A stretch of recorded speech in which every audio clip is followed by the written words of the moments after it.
یا foreign minister, اس کا کیا امیج گیا؟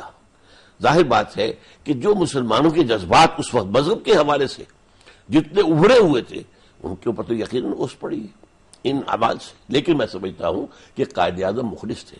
وہ سمجھتے تھے کہ اس وقت جبکہ اب ملک بن گیا ہے جہاں اکثریت مسلمانوں کی ہے تو خالص جدید جمہوری اصولوں کے تحت بھی تو یہاں اسلام آ جائے گا اگر قوم چاہے گی، اکثریت اگر چاہتی. تو کیا ڈاکٹر صاحب وجوہات کیا بنی کہ پاکستان تو وجود میں آ گیا، پھر آگے پیش رفت میں ایک بات یہاں اور کہہ دوں، اس لیے کہ چونکہ میں نے قائد اعظم کے بارے میں بات کہی ہے تو ذرا دوسری بات بھی کہہ دوں.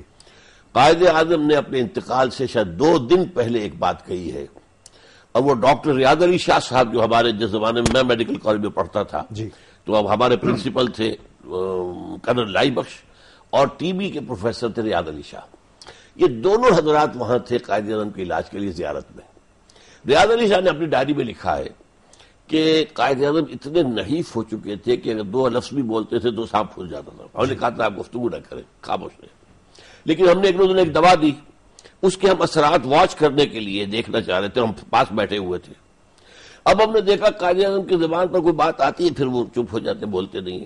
اور ہم نے کہا اگر اس کشمکش میں یہ رہے اندرونی طور پر تو اور زیادہ نقصان دہ ہو جائے گی. تو ہم نے کہا آپ جو کہنا چاہیں فرمائیں.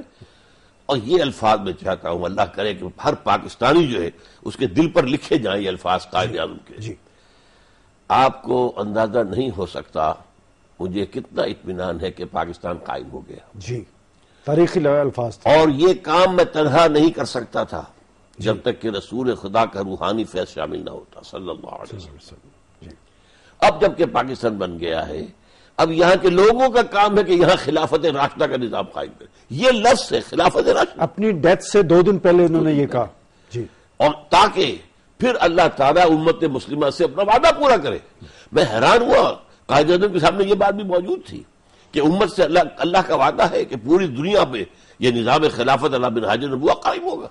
تو قائد اعظم اس اعتبار سے مخلص تھے، اسلام ہی چاہتے تھے، لیکن انہوں نے وقتی طور پر یہ سمجھا کہ فوراً ڈنڈورا نہ پیٹا جائے بلکہ اسے ایک جمہوری اصول کے تحت آنا جائے. ڈاکٹر صاحب آپ نے ایک بڑی تاریخی بات بتائی، یہ کہ انہوں نے اپنی ڈیتھ سے 2 دن پہلے یہ بات کہی کہ خدا کا شکر ہے کہ پاکستان قائم ہو گیا اور یہاں پر خلافت راشدہ کا نظام قائم ہونا چاہیے.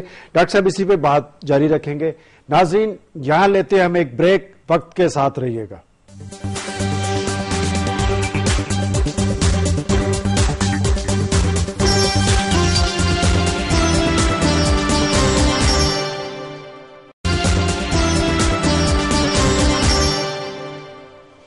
ویلکم بیک ناظرین. بریک پہ جانے سے پہلے ہم بات کر رہے تھے کہ قائد اعظم مقاصد پاکستان کی تکمیل کے لیے یہاں خلافت راشدہ کا نظام چاہتے تھے. جی ڈاکٹر صاحب آپ بات کر رہے تھے. جی میں یہاں یہ بھی بتا دوں تاکہ سننے والوں کی بات سامنے آ جائے، ورنہ لوگ مذاق اڑائیں گے کہ کہاں سے یہ قول لے آئے ہیں. یہ ڈائری کا جو صفحہ ہے ڈاکٹر ریاض علی شاہ کی 11 ستمبر 1988 کو روزنامہ جنگ میں شائع ہوا، یعنی 40ویں جو برسی کہہ لیجئے یوم وفات پر اس میں چھایا. اچھا اس کے بعد ایک بڑا پیش قدمی ہو گئی مثبت، اور وہ تھی قرارداد مقاصد کا پاس ہونا.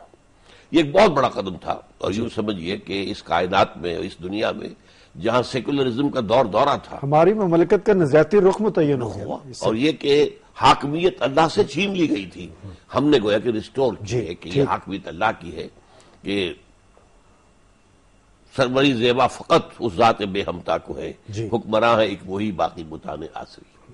اس پر ہمارے ہاں جو بہرحال سیکولر عناصر بھی تھے اس وقت لوگ، انہوں نے شور مچایا یہاں کس کا اسلام لاؤ گے؟ دیوبندی کا، بریلوی کا، شیعہ کا، سنی کا، اہل حدیث کا، جماعت کس کا لاؤ گے؟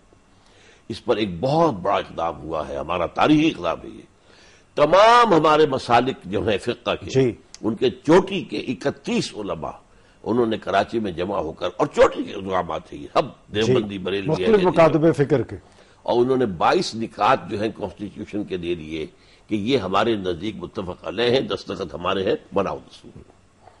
یہ صورتحال تھی کہ جس میں کہ ہمیں کچھ آگے بڑھنے کی صورت نظر آ رہی تھی.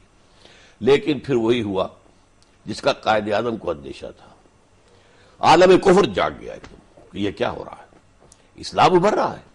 وہ تو علامہ اقبال نے جو جنم 1936 میں کہی تھی ابلیس کی مجلس شورا، جس میں ابلیس کے نے یہ کہتا ہے کہ مجھے نہ جمہوریت سے کوئی خوف ہے، نہ اشتراکیت سے کوئی خوف ہے، نہ فاشزم سے کوئی خوف ہے، یہ تو ہمارے بنائے ہوئے نظام ہے. ہاں ہے اگر کوئی خطر مجھ کو تو اس امت سے ہے، اس کی خاکستر میں ہے اب تک شرار آرزو. اور اس میں لیکن بعد میں کہتا ہے کہ عصر حاضر کے تقاضاؤں سے ہے، لیکن یہ خوف ہو نہ جائے آشکارا شر پیغمبر کہیں. تو معلوم ہوا ابلیس اور اس کی ابلیسی جتنی قوتیں ہیں اس دنیا میں جو کام کر رہی ہیں کہ یہ تو اسلام جو آ رہا ہے. لہذا اس کے بعد جو کچھ ہوا ہے وہ آپ کو معلوم ہے. لیاقت علی خان اسی جرم میں قتل کر دیے گئے. جی. لیاقت علی خان کا دوسرا جرم کیا تھا کہ جب وہ گئے تھے امریکہ اور وہاں کی ورلڈ جیوش جو امریکہ کی جیوش کانگریس ہے اس نے بڑا ریسیپشن دیا. وہاں انہوں نے کہا کہ آپ اگر تسلیم کر لیں اسرائیل کو تو ہم یہ دیں گے، یہ دے دیں گے، یہ دے دیں گے، سارے قرضے ختم کرا دیں گے. تو کہا تھا یہ لیاقت علی خان نے، gentleman our souls are not for sale. لہذا ان کو سزا دی گئی. اس کا قتل جو ہے جو آج تک اندھا قتل ہے، کچھ پتا نہیں، پتا جو ہے دنیا نے کیا ہے. ڈاکٹر صاحب آگے چلتے ہیں، چونکہ آج بھی پاکستان کو کئی سارے خطرات درپیش ہیں. ایک بات اور مجھے کہہ لینے دیجیے. اس کے بعد آپ کو معلوم ہے کہ سن 56 میں دستور کا ایک بنتا آیا نظر آیا. جی ٹھیک. لیکن اس سے قبل ایک میں بات کہہ دوں، ایک بہت بڑی غلطی جو علماء سے ہوئی ہے، ہمالائن مسٹیک. جی. انہوں نے خود پاور پالیٹکس کے اندر آ کر اپنے اثر کو خام خواہ ضائع کر دیا. پھر پاور پالیٹکس کے اندر وہ آپس میں لڑے.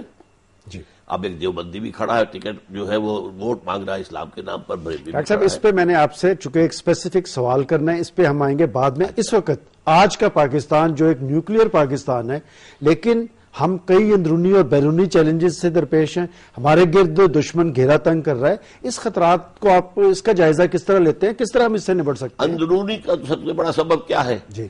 جو ہمیں یونائٹ کرنے والی طاقت تھی مذہب، جی، اس ہم نے مستحکم نہیں کیا. دیکھیے جو مذہب آج ہمارے پاس ہے وہ تو انڈیا میں بھی موجود ہے. کیا وہاں مسجدیں نہیں ہیں؟ کیا وہاں حج فلائٹس نہیں جاتی وہاں سے؟ کیا نہیں ہے وہاں؟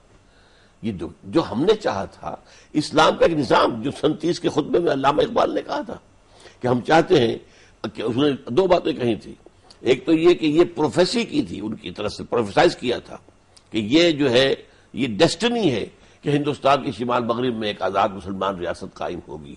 نمبر 2 یہ اگر ایسا ہو گیا تو ہمیں موقع مل جائے گا کہ اسلام کے چہرے سے بدنما داغ اور دھبے جو عرب ملوکیت کے دور میں، عرب امپیریلزم کے دور میں لگ گئے تھے اس کے چہرے پر، انہیں ہٹا کر اصل اسلام اور جدید تقاضوں کے مطابق ایک نظام دنیا کے سامنے پیش کر. یہ تھا وہ نظریہ جس کی وجہ سے پاکستان بنا ہے. ہم نے نہیں کیا. نہ کرنے کی وجوہات میں بتا رہا تھا.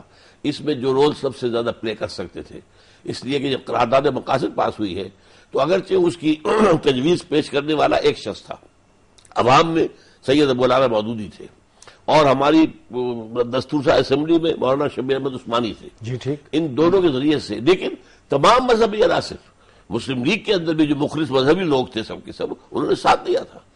اب جب آپ الیکشن کے فیلڈ میں آ گئے تو آپ کی قوت ختم ہو گئی، ایک دوسرے کے خلاف استعمال ہوئی. اسلام کا جو یہاں وزن تھا وہ ختم ہو گیا اور پھر بیرونی قوتوں نے.